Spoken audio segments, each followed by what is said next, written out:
I'm Brian Tong, host of Privacy News Online. For this week's Privacy Talks, Caleb Chen spoke with Hanna from Tutanota about their encrypted products and the importance of encryption. Hello and welcome to Privacy Talks. This is Caleb Chen from Privacy News Online, and today I am speaking with Hanna, the head of marketing at Tutanota. Hanna, thank you so much for taking the time to talk with me. We're very excited to have you. Hello, nice talking to you. So to start off with, first question, why was Tutanota founded and what does it do? Okay, so basically Tutanota was founded to make encrypted email easy.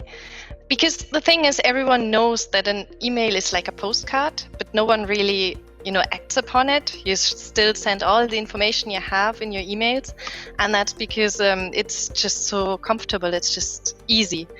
So that's why we thought we have to make encryption easy too, and that's when we built Tutanota. So you can now send secure emails without even having to think about it. It just works like this. And the postman's not able to read your postcard. Yeah, exactly. So where did the name Tutanota come from? Tutanota is Latin, and it stands for secure message. So tuta is secure and nota is message. And it's smart, it's to the point, just like Tutanota.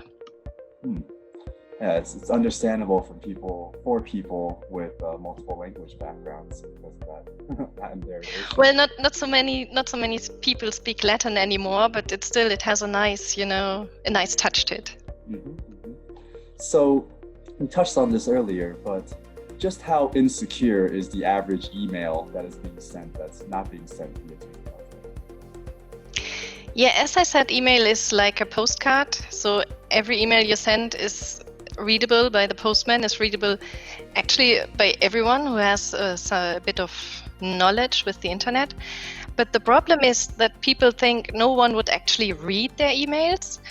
But this is not even necessary because there are state agencies or malicious attackers, and they can search the web for normal emails. They can search it for keywords like IBAN or social security number, and then they only read the emails that contain the keyword. So they don't even have to read every one of your emails. They just pick the important ones. And that's why you should encrypt emails. So,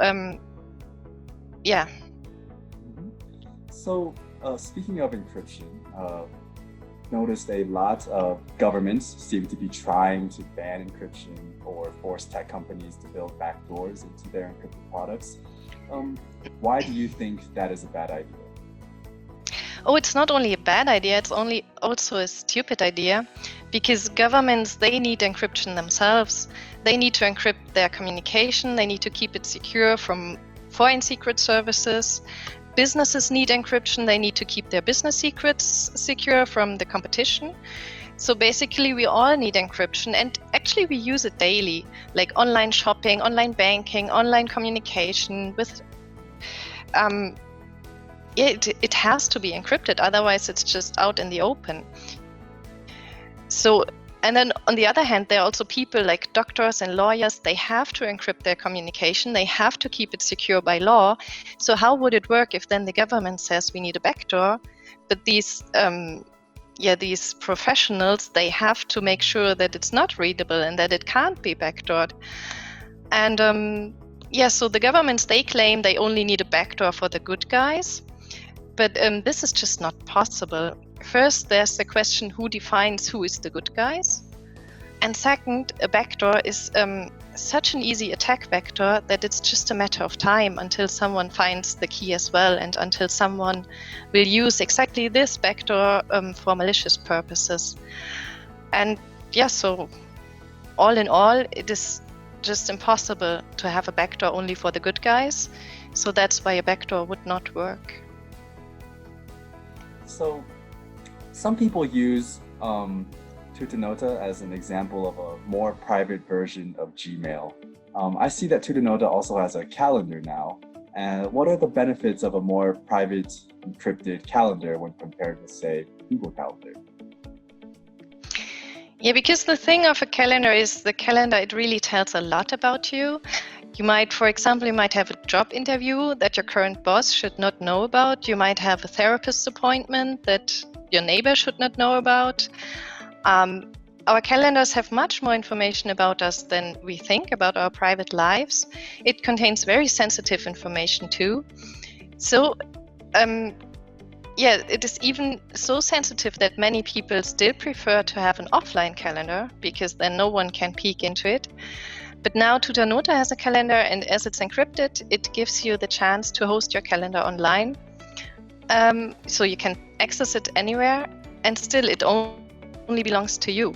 As the data in Tutanota is encrypted, no one can snoop on you, not your boss, not your neighbor, not even your wife, unless you share the calendar with her. But that's optional in Tutanota, so you don't have to do it. Thank you very much for answering all these questions and explaining about Tutanota's encrypted services. For a last question, I wanted to see what is something that you or Tutanota are looking forward to? With Tutanota, our aim is to have communication secure at all times and also in the future. That's why we are particularly excited about having started a Postquantum research project. So we are looking forward to implement Postquantum secure encryption in Tutanota.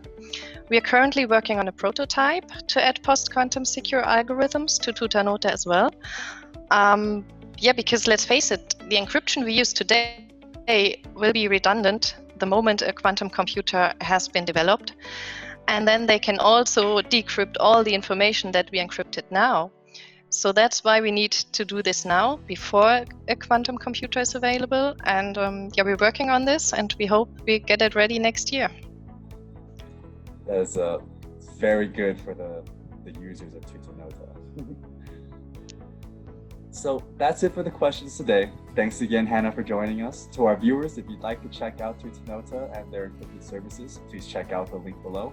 Thank you for watching this Privacy News Online special feature. Make sure to subscribe to see more interviews like this, as well as the top privacy news stories from around the world. Till the next time. Privacy News Online is brought to you by Private Internet Access, the award-winning no-log VPN service who reminds you to always use protection.